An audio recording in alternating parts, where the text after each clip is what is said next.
చేతికర్ర, ఏ గోత్ర పెద్ద చేతికర్ర చిగిరించి పుష్పించి బాదం కాయలు కాస్తుందో వాళ్ళనే నేను ఎన్నుకున్నట్టు సేవకి అని చెప్పాడు దేవుడు.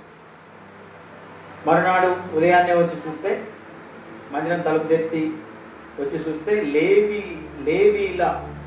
లేవి గోత్ర పెద్ద చేతికర్ర చిగిరించి పుష్పించి బాదం కాయలు కాస్తుంది.